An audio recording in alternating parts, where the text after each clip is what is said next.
En 2017, les résultats électoraux du Rassemblement national ont été décevants aux législatives, décevants pour le mouvement, et la capacité que nous pensions avoir de pouvoir rembourser notre prêt en une fois s'est un peu envolée, puisque 118 candidats du Rassemblement national ont fait moins de 5%, et en vertu de la jurisprudence que je vous ai rappelée tout à l'heure, comme nous prenions en charge l'ensemble de ces dépenses pour que la candidature aux législatives ne soit pas réservée aux gens qui ont les moyens de subir une éventuelle perte, mais puisse être ouvert aussi aux Français modestes, parce que c'est aussi une des idées que nous défendons.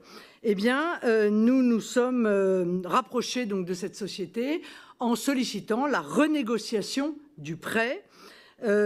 Entre-temps, puisque nous faisions l'objet de critiques médiatiques sur ce prêt, j'ai demandé 1000 fois, je pense à peu près, sur tous les plateaux de France et de Navarre, que si quelqu'un avait une banque à nous suggérer qui souhaiterait reprendre ce prêt à sa charge, que j'accepterais l'intégralité des propositions qui me seraient faites, quelle que soit la banque et quel que soit le pays.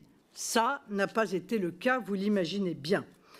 Donc, cette transaction, cette renégociation du prêt a lieu en juin 2020, avec un échéancier qui est aujourd'hui scrupuleusement respecté par le Rassemblement national, qui rembourse trimestriellement et en même temps une partie du capital et en même temps une partie des intérêts, ce prêt ayant vocation à s'éteindre en 2028.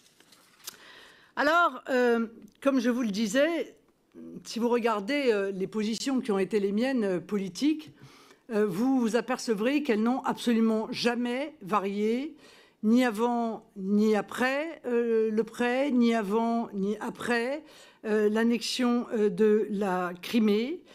J'ai fait l'objet, je vous le disais, d'une campagne de diffamation qui a été cruelle.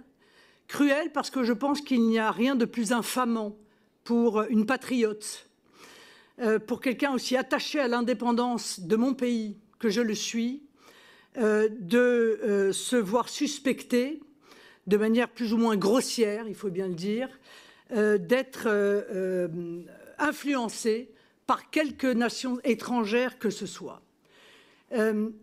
J'ai toujours fait extrêmement attention, d'ailleurs, y compris par des effets secondaires, à ne jamais avoir de relations qui puissent être problématiques avec quelque société étrangère que ce soit.